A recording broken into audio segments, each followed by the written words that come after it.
Hello everyone. So again, we are here to explain you the registration process for FE 2024. ठीक आहे.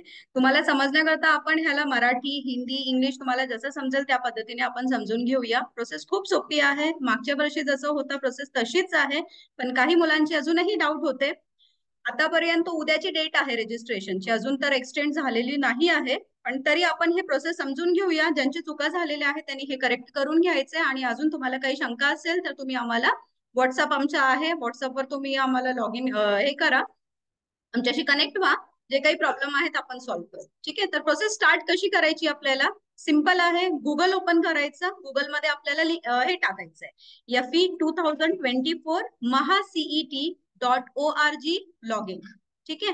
हे website आहे. या वेबसाईटवर गेल्यानंतर आपल्याला त्याच्यानंतर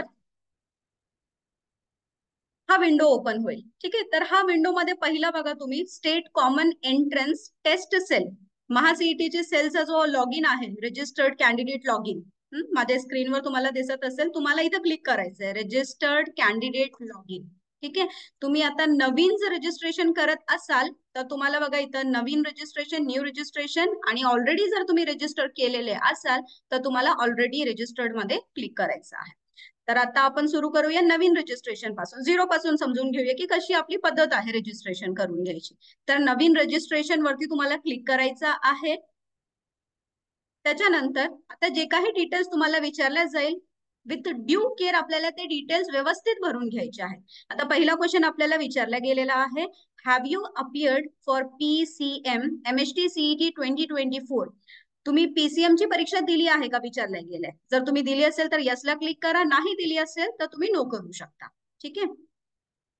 तर आता मी इथं जर यस केला त्याच्यानंतर पुढे तुम्हाला PCM जे तुम्ही सीईटी दिलेली आहे त्याचा ऍप्लिकेशन नंबर, त्याचा रोल नंबर आणि त्याच्यावर तुम्ही जे तुमचं डेट ऑफ बर्थ टाकलेला आहे, डेट ऑफ बर्थ सेमच असायला पाहिजे कुठंही तुमचा डेट ऑफ बर्थ आपल्याला टाकायची आहे. आणि त्याच्या पुढे इथं खाली विचारतायत चेक PCM CET डिटेल्स, तर आपल्याला ह्याच्यावरती क्लिक करायचं आहे.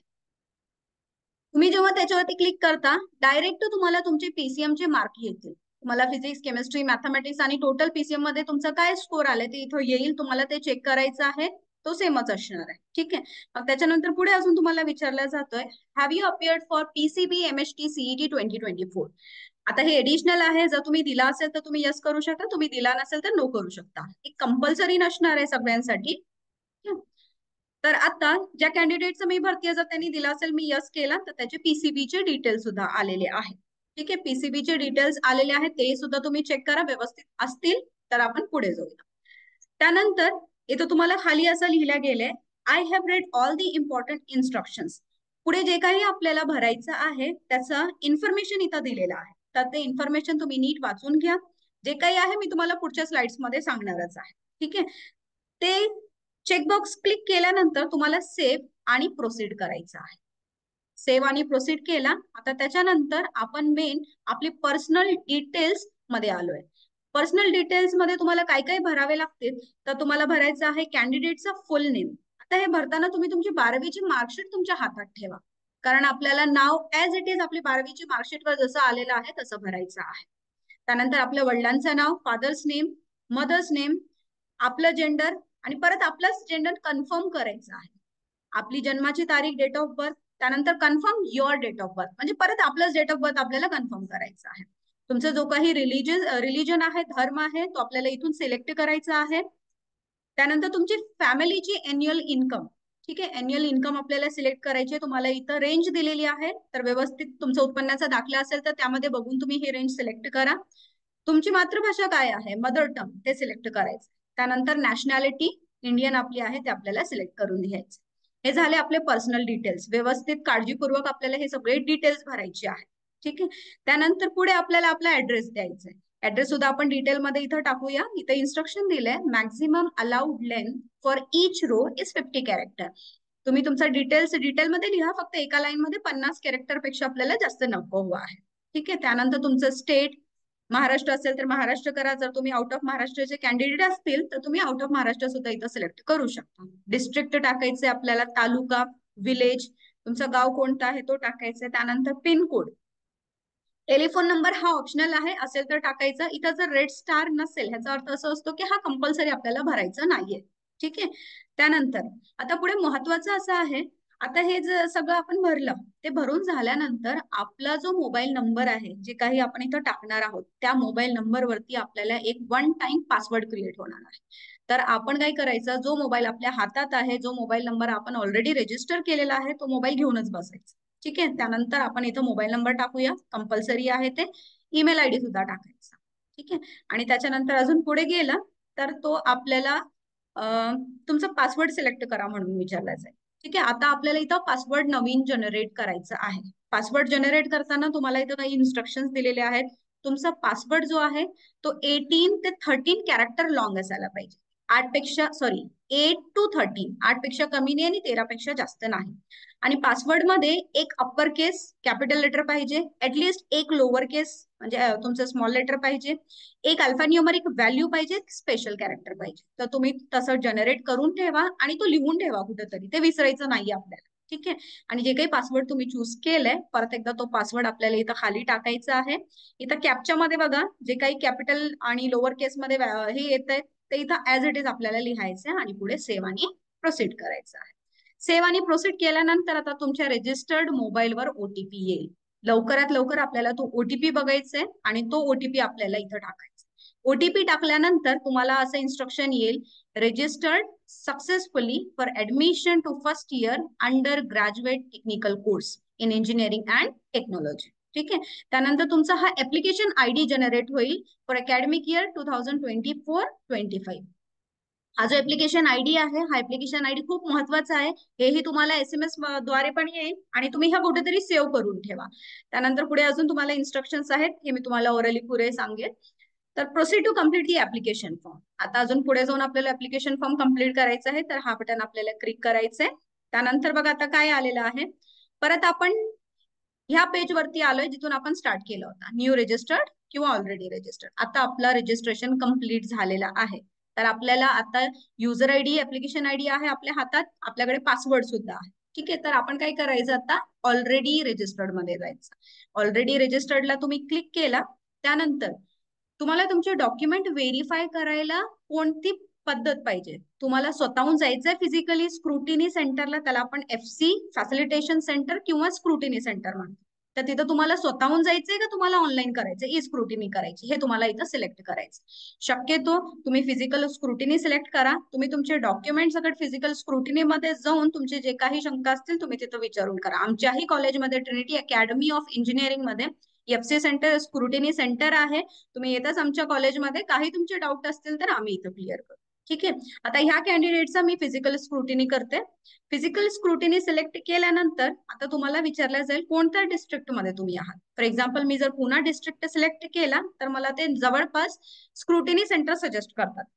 तर मी इथं आमच्या कॉलेजचा Trinity Academy of Engineering Yewlewadi Pune असं टाकलं. तर मला हा कॉलेजमध्ये आता जाऊन स्क्रुटिनी करायची आहे, कारण मी फिजिकल स्क्रुटिनी सिलेक्ट केलेला आहे. तर कोणत्या तारखेला मला जायचं आहे ते तारीख सुद्धा मला इथं सिलेक्ट करायची. फॉर एक्झाम्पल मी जे काही तारीख सिलेक्ट केला त्यानंतर इथं व्ह्यू स्लॉट करायचा. व्ह्यू स्लॉट केला त्यानंतर आपल्याला टाइम विचारला जाईल. फॉर एक्झाम्पल मी आजची जर तारीख ठरवली तर जो टाइम निघून गेले तो टाइम आता रेडमार्क मध्ये येणार आणि जे टाइम अवेलेबल आहे ते आपल्याला इथं दाखवणार. त्यानंतर आपल्याला तो टाइम पैकी जो सुटेबल आपल्याला आहे, जो टाइम पर्यंत आपण तिथं पोहोचू शकतो, तो इथून सिलेक्ट करायचा. चुकून जर हा टाइम पर्यंत आपण पोहोचू शकलो नाही, काही प्रॉब्लेम नाही, आपण हे रिशेड्यूल सुद्धा करू शकतो. ठीक आहे. तर एखादा स्लॉट आपण बुक करून घेऊया. त्यानंतर आपल्याला इथं होम आहे आणि इथे ऍप्लिकेशन फॉर्म आहे, इथं दिसत असेल तुम्हाला. तर आपल्याला काय करायचंय, हे ऍप्लिकेशन फॉर्म वर जायचंय. ठीक आहे. आता पुढे बघा डिटेल्स, आपण ऍप्लिकेशन आयडी टाकला आपला, आपला कॅन्डिडेटचं नाव, मग त्याच्यानंतर कोणत्या स्लॉटला आपल्याला स्क्रुटिनी सेंटरला जायचंय, कुठं जायचंय, हे सगळं इथं दिसतंय. ठीक आहे. जर त्या वेळेपर्यंत तुम्ही नाही जाऊ शकला तर इथं आहे रिशेड्यूल द SC व्हेरिफिकेशन. आपण ते वेळ आणि तो डेट हे रिशेड्यूल करू शकतो. ठीक आहे. तुम्हाला रिशेड्यूल नाही करायचंय, अजून पुढची प्रोसिजर करायची आहे. तर ऍप्लिकेशन फॉर्म म्हणून इथं मी येलो मार्क केलंय ना हाईट, त्यात आपल्याला जायचंय. तिथं क्लिक केल्यानंतर आता टोटल जे काही स्टेप्स आहेत रजिस्ट्रेशन करता, मी ते तुम्हाला दाखवतेय. टोटल 10 स्टेप्स आहेत. There are total 10 steps to complete the registration process. ठीक आहे. तर पहिली प्रोसेस जी होती रजिस्ट्रेशनची, जे डिटेल्स होती फिल करायची ते आपण कम्प्लीट केलेली आहे. म्हणून तुम्ही इथं बघू शकता ते स्टेटसच्या कॉलम मध्ये इथं ग्रीन झालेलं आहे कम्प्लीट. म्हणजे बाकीचे राहिलेले जे 9 स्टेप्स आहेत ते अजूनही आपल्याला कम्प्लीट करायचे आहेत. ठीक आहे. दुसरी स्टेप काय आहे आपली, फिल द कॅन्डिडेट टाईप. तर आपण त्यात बघूया काय असतं. आता कॅन्डिडेट टाईप मध्ये तुम्ही महाराष्ट्राचं स्टुडंट आहात का आउट ऑफ महाराष्ट्र आहात, जम्मू काश्मीरचे आहात, महाराष्ट्रामध्ये सुद्धा तुमचं डोमिसाईल महाराष्ट्रातला आहे का बाहेरचं आहे ते तसं तुम्हाला सिलेक्ट करायचं आहे. शक्यतो 90% of student belongs to Maharashtra type A. आता टाईप ए काय असतं ते मी तुम्हाला व्यवस्थित समजून सांगते. तर टाईप ए मध्ये बघा, candidate passing SSC and also HSC/diploma in engineering examination from the recognized institute in Maharashtra state. याचा अर्थ असा आहे की तुमचं 10वी 12वी किंवा डिप्लोमा हे सगळं जे आहे कुठं झालेलं पाहिजे, तुमचं महाराष्ट्रामध्ये. हे पहिली अट आहे. त्यानंतर दुसरी अट आहे त्यांची, candidate who is either domicile of Maharashtra and or is born in Maharashtra. आता ह्यात 2 कंडिशन आहेत. पहिला एक तर तुमचं डोमिसाईल महाराष्ट्राचं पाहिजे, म्हणजे तुम्ही रहिवासी जे आहेत ते महाराष्ट्राचे पाहिजे आणि तुमचा जन्म सुद्धा महाराष्ट्रात पाहिजे. जर हे 3 कंडिशन तुमचे फुलफिल होत असतील, पहिला कंडिशन 10वी 12वीचा, दुसरा कंडिशन डोमिसाईल ऑफ महाराष्ट्र आणि तिसरा कंडिशन महाराष्ट्रातील तुमचं बर्न, तुमचं जन्म, हे 3 कंडिशन फुलफिल होत असतील तर तुम्ही महाराष्ट्राचे टाईप ए. जर हे फुलफिल होत नसेल तर खाली अजून तशीच डिटेल दिलेली आहे, तुम्हाला ते बघायचं आहे. आणि जर तुम्ही महाराष्ट्र कॅन्डिडेट नसाल, महाराष्ट्रात तुमचा जन्म झालेला नाहीये, डोमिसाईल नाहीये, 10वी 12वी सुद्धा तुमची इथं झालेली नाहीये, तर इथं OMS out of Maharashtra candidate, ठीक आहे, असं दिलेलं आहे. तर तुम्हाला हे सिलेक्ट करायचं. आता तुमचा कॅन्डिडेटचा टाईप सिलेक्ट झाला, त्याच्यानंतर तुम्हाला सेव्ह अँड प्रोसीड करायचं. सेव्ह अँड प्रोसीड केला, मग पुढे आपल्याला बघा आपली युनिव्हर्सिटी डिसाईड करायची. तर होम युनिव्हर्सिटी, मी आता महाराष्ट्राची आहे म्हणून महाराष्ट्र टाईप ए असं सिलेक्ट केलंय, म्हणजे होम युनिव्हर्सिटीचा स्टुडंट आहे. तर पुढे आपल्याला डिटेल्स विचारल्या जात आहेत. Type of document required for uploading. ठीक आहे. तर महाराष्ट्रातला तुम्ही स्टुडंट आहात सिलेक्ट केला, तर त्यासाठी तुमच्याकडे प्रूफ काय आहे. ठीक आहे. तर प्रूफ साठी तुम्हाला 3 ऑप्शन्स दिलेले आहेत. पहिला आहे तुमची डोमिसाईल सर्टिफिकेट, जे महाराष्ट्र शासनातर्फे आपण काढून घेतो. ते नसेल, अजून हातात आली नाहीये, तर तुमची स्कूलची लिव्हिंग सर्टिफिकेट सुद्धा चालते, पण त्याच्यावरती व्यवस्थित महाराष्ट्र लिहिलेलं पाहिजे. तेही नसेल तर तुमचा जन्माचा दाखला सुद्धा चालतो, पण त्याच्यावरती सुद्धा सेम महाराष्ट्र लिहिला पाहिजे. तर एवढं तुम्ही इन्शुअर करून करा तुमच्याकडे ओरिजिनल फॉर्म मध्ये तुमची डोमिसाईल किंवा स्कूलची लिव्हिंग सर्टिफिकेट किंवा तुमचं बर्थ सर्टिफिकेट असणं गरजेचं आहे.